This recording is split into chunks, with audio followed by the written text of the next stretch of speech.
तो हमारे पास है सेंट्रलाइजेशन और डिसेंट्रलाइजेशन। ठीक है, इसके बारे में हम पढ़ेंगे कि क्या है, इसके मीनिंग की है।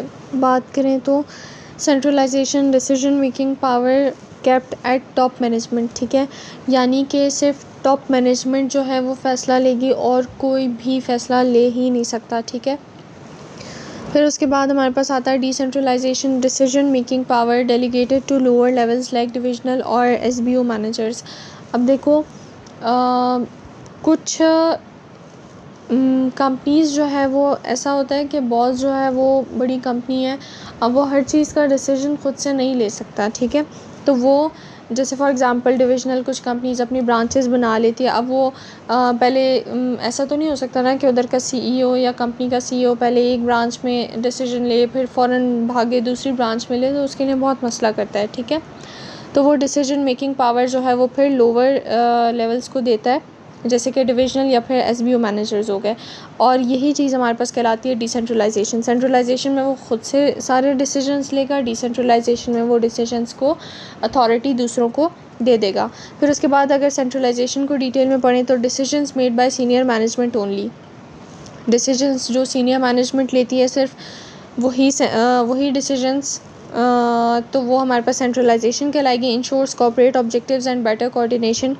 इससे होता क्या है कि एक तो कंपनी के जो है क्योंकि भाई सीईओ खुद ले रहा है, ठीक है, डिसीजंस।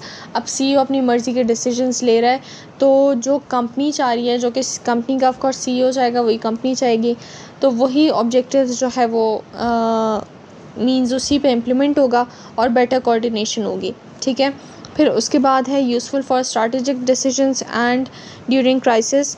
ये जो है काम कब आता है, स्ट्रैटेजिक डिसीजंस पे, यानी कि जो प्लानिंग हो रही होती है कंपनी की उसमें, और साथ में क्राइसिस में। ठीक है, जब कंपनी को कोई नुकसान हो रहा होता है या फिर कंपनी डाउनफॉल पे जा रही होती है, उस टाइम पे भी ये काम आते हैं। फिर एग्जांपल अगर हम देखें तो फंक्शनल और इंटरप्रेन्योरियल स्ट्रक्चर्स, यानी कि ये जो है याद रखो, इंटरप्रेन्योरियल और फंक्शनल हम पहले पढ़ चुके हैं, जो कि छोटे लेवल के थे। डिविजनल और जियोग्राफिकल ये बड़े लेवल के थे। ठीक है, और मैट्रिक्स वर्चुअल ये जो है वो बड़े लेवल पे जा रहे थे। ठीक है, फिर उसके बाद है इंटरप्रेन्योरियल जो है ना, उसमें तो सीईओ सारे के सारे काम खुद करता है। फंक्शनल में वो फंक्शंस दे देता है एक दूसरे को, मींस जो फंक्शंस के तौर पे जो काम होते हैं वो एक दूसरे को दे देता है, लेकिन सारे के सारे फ़ैसले खुद लेता है।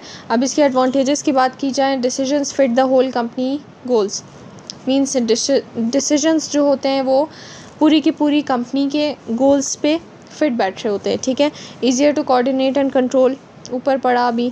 क्विक एक्शन इन एमरजेंसीज, ये भी ऊपर पढ़ लिया।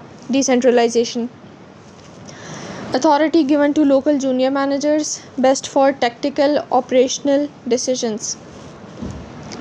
ठीक है, यानी कि जो काम ऑपरेशनल हो रहे होते हैं, मींस लोग दूसरे लोग उन्हें संभाल रहे होते हैं, उनको हम कह रहे होते हैं कि वो डिसेंट्रलाइजेशन में आ रहे हैं। ठीक है, motivates managers and improves local response, यानी कि इसमें क्या होता है कि मैनेजर्स को जो है वो मोटिवेट कर रहे होते हैं इस वजह से, क्योंकि उनके पास जब डिसीजन आता है तो वो अच्छे से उनको लेके चलते हैं। उनको होता है कि भाई हमें रिस्पॉन्सिबिलिटी मिली है तो हम अच्छे से इसको लेके चलेंगे। ठीक है, एंड इम्प्रूव्स लोकल रिस्पांस, यानी कि सीईओ से ज़्यादा जो कि चीज़ें संभाल रहे होते हैं उनको ज़्यादा इन्फॉर्मेशन होती है। ठीक है, सीईओ खुद नहीं देख रहा होता, उसको रिपोर्ट करना पड़ता है, तो इस वजह से लोकल रिस्पांस भी जो है वो इम्प्रूव होता है। एग्जाम्पल मैट्रिक्स और जियोग्राफिकल स्ट्रक्चर जो कि बड़े लेवल के हैं, तो ऑफकोर्स इनको हम डिसेंट्रलाइजेशन में डालेंगे। Advantages, local managers know ground conditions, क्यों, क्योंकि लोकल मैनेजर्स को ग्राउंड कंडीशंस पता होती हैं, इस वजह से ये एक एडवांटेज है।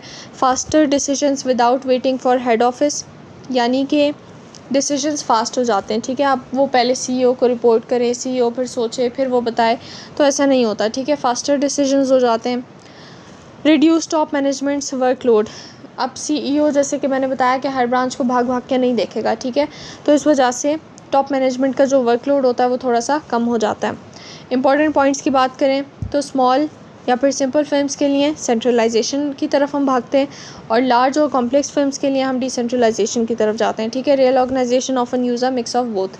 अब जो रियल ऑर्गेनाइजेशंस होती हैं वो कभी जो है वो एक तरीके से कह सकते हैं कि इसका मिक्स यूज़ कर देते, कभी डिसेंट्रलाइजेशन तो कभी सेंट्रलाइजेशन। अब इसमें कुछ पॉसिबल MCQs हैं। इनकी बात करें तो centralisation means sharing all decisions with staff, बिल्कुल नहीं। Decisions made mainly by top management, yes. Complete absence of managers, decision only by the local units, local units नहीं होते, ठीक है। तो इसका आंसर है B. Then which is the main advantage of the decentralisation? Stronger crisis control, नहीं। Faster local decisions and motivated managers, easier coordination across the company, all decisions from head office, of course इसका भी B है। फिर है in a tall structure decision making is mostly, tall structure में ये बात याद रखो, डिसीजन मेकिंग क्या होती है? सेंट्रलाइज्ड होती है, ठीक है, क्योंकि सारे के सारे काम कहाँ से हो रहे होते हैं? टॉप मैनेजमेंट से। So that was all about centralization and decentralization.